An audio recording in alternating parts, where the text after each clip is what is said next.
He didn't even look at me when he said it. Just wait outside for a bit. Yeah, this is kind of a moment for your mom and me. My hand was still holding the knife I brought from the kitchen. Not for me, for them. 'Cause I thought I was helping. Because I thought I was included. But apparently I was just background noise. I looked at my mom. She was laughing, fixing her hair in the hallway mirror like nothing was wrong. Like it made perfect sense to cut the cake, her birthday cake, without me, her son, in the picture. I dropped the knife on the counter quietly like I was dropping a piece of myself I didn't need anymore. I walked out the door and didn't say a single word. My name is Ryan Malik, and from wherever you're watching this, stay with me. Have you ever realized mid-smile that you were never truly part of the celebration? That you were only invited to watch through the window while someone else lived the life you thought was yours? The wind outside was sharp like it wanted to peel something off my skin. I didn't have a jacket. They'd moved the celebration indoors last minute because of the clouds. Said the garden looked too muddy for pictures. So I sat on the porch steps facing the street, listening to their laughter echo through the walls. The same walls they used to feel like home. A car drove by with its headlights off. I noticed but didn't think much of it. My phone buzzed. A message from my cousin Zara. Didn't you say today was your mom's birthday? Why aren't you in any of the pics? I stared at that text for too long. Long enough to wonder what my face looked like from across the street. Just some 21-year-old idiot sitting alone while his stepdad cut a cake with his mom, smiling like the family portrait was finally complete without me. I didn't go back inside. I just walked past the houses I used to know. Past the broken fence near Mrs. Ives' yard. Past the bakery where I bought that same cake 3 hours ago. Custom ordered with my mom's name in gold script. I hadn't even been allowed to light the candles. I stopped near the park, sat on the bench where my dad, my real dad, used to wait for me after school. He'd bring orange juice. He'd whistle so I'd spot him faster. He died when I was 10. No second chances, no explanations. My stepdad moved in a year later with his polished shoes and his fake charm. Always calling me champ like he was auditioning for a role he never earned. My phone buzzed again. A known number. I answered, "Is this Ryan Malik?" "Yes, this is Officer Hamad from Central Division. We need to speak with you immediately. Are you safe right now?" I stood. My chest turned cold. "What's going on?" "There's been an incident involving your family." "Where are you?" My voice was hollow. "The park on a mean street near Block D. We're dispatching a unit." "Stay where you are." Click. I sat back down, my hands shaking now. From across the street, the same car from earlier drove by again, slower this time, windows tinted, engine low, watching. I didn't know it then, but this night would tear everything I believed about loyalty, blood, and love into pieces, and I would never ever be the same. The cop car pulled up 10 minutes later. It didn't flash lights or make noise, just rolled to a stop like a hearse. 2 officers stepped out, one older with tired eyes, the other younger, holding a file under his arm like he didn't want to open it. I stood up before they even reached me, something clawing at my gut. "Ryan?" the older one asked. "Yeah, I'm Officer Hamad. This is Officer Sean. We need you to come with us." "What happened?" They looked at each other, then back at me. "There was a 911 call from your home. Your neighbor reported shouting and a sound like a fall." My throat dried out. "Fall. We found your stepfather unconscious. Your mother was trying to stop the bleeding." I blinked. The world slowed. "Bleeding." Ahmed's voice dropped. "Do you have any sharp objects at home? Anything recently used? A knife, maybe?" I couldn't speak. The knife. The one I left on the counter. The one I brought from the kitchen to help, not to hurt. I was in the back of their car before I could explain. The city lights smearing across the glass like someone dragged their fingers through wet paint. My hands were cuffed. "Just protocol," they said, but it felt like punishment. "Did he say anything before he passed out?" I asked. Sean turned from the front seat. He was still breathing when we arrived, but not conscious. "Paramedics are trying. They didn't tell me about my mother. Not until we reached the station. She was in custody. She claimed you left the knife on purpose," the officer said, reading from the file. "Said you stormed out, left it in anger, claimed it was a threat." My breath caught. "What?" "She told us you've been aggressive lately. That you resent your stepfather." I almost laughed, but it got stuck in my throat like glass. "Are you serious?" "I left it because he told me to leave because I wasn't welcome to cut the cake I bought." Neither cop responded. Just more scribbling on paper. I looked around the station, cold and gray and silent. Every desk, every phone, every chair, all indifferent to whether I was innocent or not, to whether a mother just threw her son under a bus to protect the man who took over her house, her life, and now her story. She said, "What exactly?" I asked. She said, "I threatened him." She said, "You've been jealous ever since the marriage. That you blame him for your father's death." I leaned forward, chains rattling. My father died of a heart attack in front of me while I called for an ambulance he never lived to hear. And my stepfather was nowhere near our lives back then. Silence. Sean looked uncomfortable. "Good. Do you want to tell us your side now?" Ahmed finally asked. I stared straight at him. "I'm going to tell you everything," I said. "But not here. Not like this." "Then where?" I smiled. "Not with my mouth. With something sharper. You'll see." They didn't charge me that night, but they didn't let me go either. I sat in that holding cell for 6 hours. No phone, no lawyer, just a flickering ceiling bulb and the smell of dried bleach and fear. My wrists HDHD from the cuffs. I kept replaying her face in my mind. My mother, calm, delicate, glowing under that hallway light as she adjusted her bangles for the cake-cutting photo. And now she was the reason I was here. I was released just after 3 a.m. after forensics confirmed that the knife had no blood on it, not a trace, not even a smudge of frosting. The officer who unchained me gave a small nod like he was trying to apologize without using words. "You might want to talk to your mom, kid," he said. "She's still giving statements, but I didn't go home. I went to Zara's place instead." She opened the door wearing a hoodie in confusion. "I saw the news," she whispered. "What the hell happened?" I sat on her couch, still in the same clothes, still feeling like I was inside someone else's nightmare. "They said I left the knife on purpose, that I threatened him." She stared at me like I just spoke in another language. "You," she said. "You, who literally bought the cake, cleaned the damn living room, even ordered flowers for her this morning." I nodded. She picked him over me again. Zara's voice dropped. "He's not even hurt that bad. Got nicked by a broken wine glass when he tripped. Slipped on juice. That's what the neighbor told me. All this drama over an accident." I froze. "Wait, you're saying he wasn't even stabbed?" "No. And they knew that before you were brought in, but your mom still told the cops about the knife. She mentioned your fights. Said you had a temper." I sat back like my soul had just dropped through the bottom of my body. "Why would she do that?" I asked. Zara didn't answer because we both already knew. My mom had always been like water, taking the shape of whoever held her. When it was Dad, she was soft, kind, attentive. With this man, my stepfather, she'd become someone else, someone colder, someone quieter around me and louder when I wasn't in the room. I remembered the first time he raised his voice at me. She told me I was too sensitive. I remembered when he told me I should stop calling it our house. She said I should be more respectful, that is trying.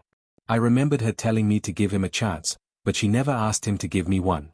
Zara walked over with her laptop. "There's something else," she said. A neighbor posted a video. She turned the screen toward me. It was grainy footage from a Ring camera. And there it was. My stepfather, half drunk, stumbling in the kitchen, yelling something about respect and ungrateful kids. Then he slipped, crashed into the wine rack, glass shattering. My mother screamed, but not from fear, from embarrassment. And in the background, my knife, sitting untouched on the counter, clean and still. I looked at Zara. She saw this. She was there. And still, she gave them my name. Still, she chose him. Not because she thought I was guilty, but because it was easier. By morning, I wasn't her son anymore. I was a case file, a liability, a problem to be handled. She hadn't called, not once. Didn't check if I got home. Didn't ask if the cops had let me go. Instead, she gave an official statement. And then she went home with him, my stepfather, like nothing happened, like I was a shadow she had successfully erased. Zara was pacing behind me, furious. "She let them build a case around you," she said. "Even when the truth was right there on camera." "She's always been like this," I said quietly. "You mean weak?" I shook my head. "No, strategic. My mother doesn't scream. She doesn't threaten. She just removes you. Cuts you out like a bad photo. Like an error in the design of her life. She probably thought they'd scare me. Get me to apologize. Make me fall in line. She never expected I'd come back with something of my own because I remembered something. A box. Top shelf of her closet covered in a shawl. Never opened since my father died. Inside, photos, receipts, letters, old insurance files, forgotten things. But I remembered one file in particular, one that my father had told me about before he passed. A property deed in my name from a land he'd inherited outside the city. 5 acres near the old citrus farm where he grew up. I hadn't seen it in years. I figured she kept it safe, but now I wasn't sure of anything. Zara looked at me. "What are you thinking?" I stood up, my voice sharper than it had been all night. "I'm going back to the house." Her eyes widened. "Are you crazy? After what just happened? I won't touch anyone. I won't even go inside if I don't have to. But that file is mine. And if she's willing to sell me out over cake and glass, what do you think she'd do with 5 acres of clean land?" Zara grabbed her keys. "I'm coming with you." We reached the house just before noon. I didn't knock. I didn't need to. I still had a key. When I opened the door, the living room was clean again. Cake gone. Floor mopped. Wine wiped away like blood at a crime scene, like the past 12 hours had been nothing but a dream, but I could smell the bleach. I could feel the cover-up. She came down the stairs barefoot. Her eyes widened when she saw me. "Ryan, I'm not here to talk," I said. "Where's the box?" She froze. A beat passed. "Then to what box?" "The one Dad left with the deed in it." Her voice dropped a degree colder. "That land was never yours." I laughed. Not from humor, from something broken. "He put it in my name before he died. You think I forgot?" She moved to block the hallway. "Your stepfather and I were thinking of developing it for our retirement. You're too young to manage it." I took a step forward. "You mean you were planning to sell it?" She didn't deny it. Zara came up behind me, phone in hand, already recording. My mother's eyes flicked to the lens, then back to me. Her voice softened, but I could see the panic now. "Ryan, sweetheart, you've misunderstood." I leaned in close. "No, you did." And then I walked upstairs, past her frozen figure into the closet I used to hide in as a child, and found the box right where I knew it would be. Untouched, but not unloved. It held the deed. And a letter from my father addressed to me. Poetic twist-ending line. She erased me from her present, but my father left me proof that I still belonged to a future she couldn't touch. I sat on the floor of my old bedroom, the one they turned into a guest lounge after the wedding, and unfolded the letter with shaking hands. It was yellowed, creased down the middle, but his handwriting, it still cut clean. "Ryan, if you're reading this, it means I'm no longer standing beside you. But listen to me, son. I've left you something no one can take, not even by blood. This land, this paper, it's yours. Not just for what it's worth, but for what it means. They'll try to make you feel small in your own life. Don't let them.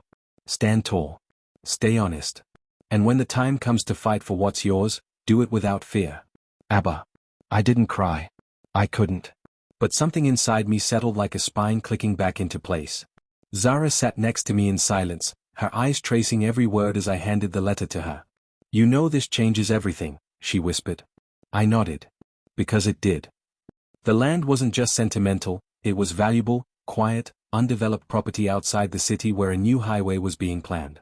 I remembered my dad talking about it, laughing about the future, saying, "They think we're poor now. Wait till they see this place in 10 years. It had been exactly 10. I heard footsteps outside the room. Then his voice, "You've got 10 minutes before I call the police."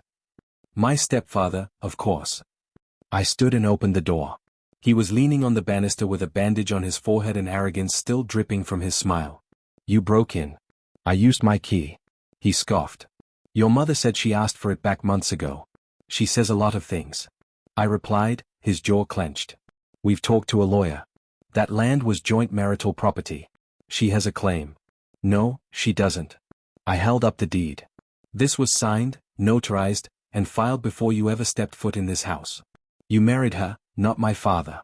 His smile faded. Zara stepped beside me. Phone still recording. "Oh, and by the way," she added, "we have footage from last night. You slipping, yelling, smashing the glass yourself. We're thinking of sending it to a few news pages. You cool with that?" You took a step back. "You threatening me, kid?" I leaned in. My voice low, deliberate. "No, I'm telling you, the next time you try to erase me, I'll make sure the entire world sees who you really are." He raised his voice. "I've been more of a father to you than that corpse ever." I didn't punch him. I didn't need to. Zara's gasp was enough to confirm the video caught it all. I smiled. "Thank you. That's going in the file." We walked out. Come control. No slamming doors, no shouting, just war waged with proof and paper. By the time we reached Zara's car, my phone buzzed a known number again. Mr. Malik, the voice said. Yes, this is Advocate Nedim.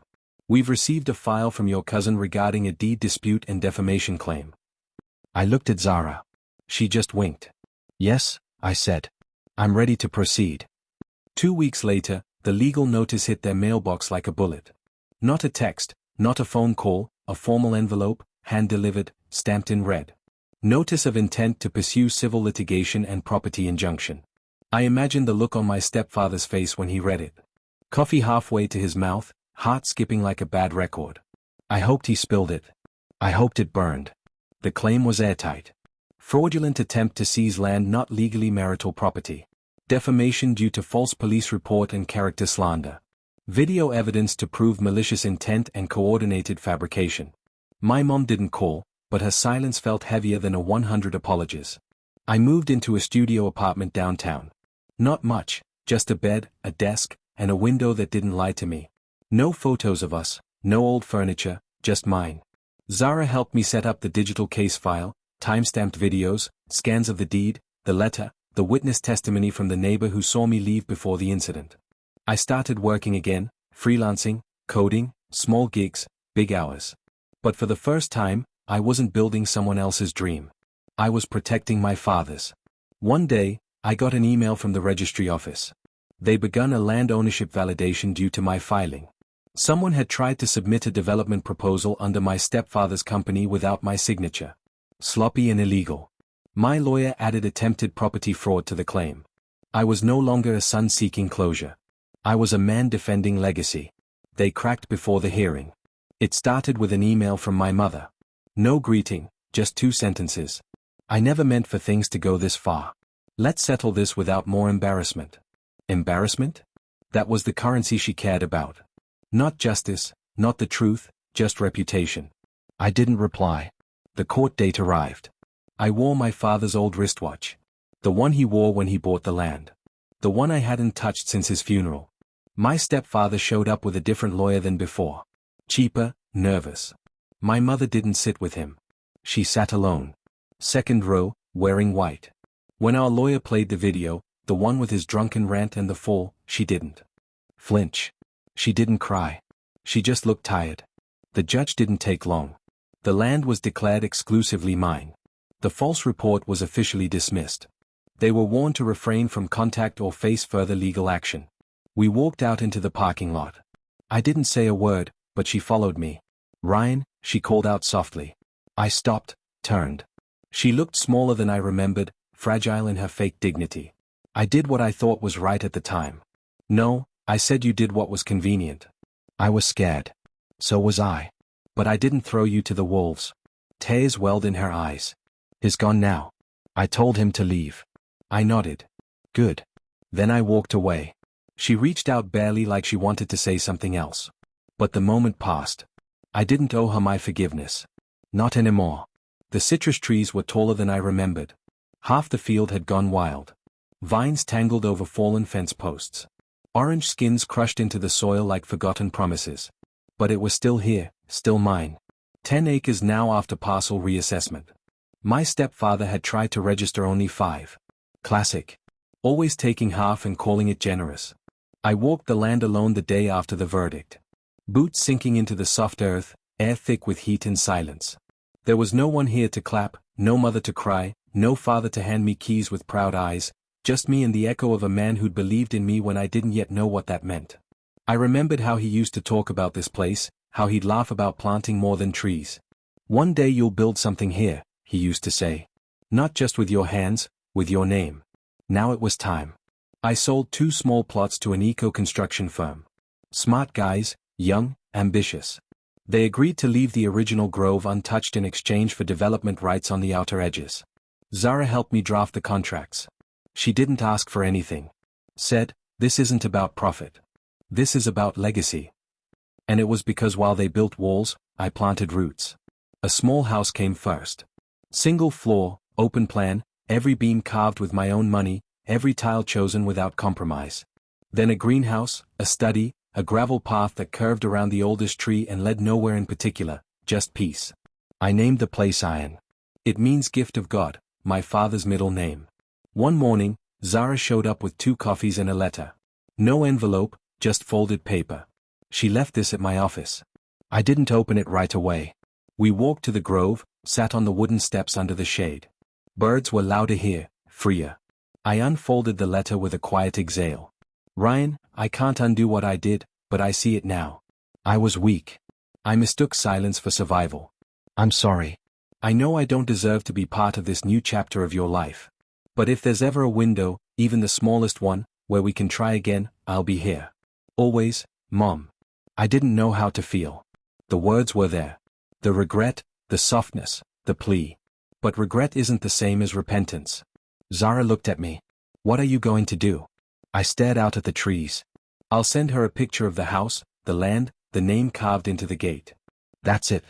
That's everything, I said. She never saw me. Maybe this will help. Zara smiled faintly. You think she'll come? Maybe. But this time, she'll be the one waiting outside. And I decide if I ever open the door. It's funny, isn't it? How we spend our entire lives trying to force doors open only to realize in the end that some doors were never meant to be opened. The months that followed felt like a blur. Development continued. The trees flourished. The land was becoming something solid, something real, something no one could erase with a whisper or a signature. I thought about my mother's letter every day. Not because I missed her, but because I kept wondering if I was supposed to let her back in, if I was supposed to give her a second chance. I never opened the door. Instead, I kept building slowly, quietly, purposefully, one day at a time. Then, one morning, as the sun broke over the horizon and the dew still clung to the leaves, I received a message. No phone call, no warning, just a short text. I'm outside. I stared at the screen. My heart didn't race. My mind didn't panic. I just knew Zara had been right. My mother never really wanted me to come back to her. She wanted the version of me that could be controlled, that could be folded into her vision of the world. And when I wasn't that, when I became something of my own, something she couldn't claim, she had to make herself believe I owed her everything. I took a breath, then put my phone down. I didn't rush outside. I didn't run to meet her. Instead, I stood by the window and looked out at the grove. I could see her car parked by the side of the dirt road, a dusty old sedan, the same one she drove when she first brought my stepfather here. When she decided somewhere along the line that I didn't matter as much as her comfort, her figure stood by the gate, standing, waiting, and for the first time in years, I saw her as she really was. A woman who had given everything away. A mother who lost herself. A person who never truly saw me or my father's legacy or the land that was waiting to bear our name. I walked to the door and opened it slowly.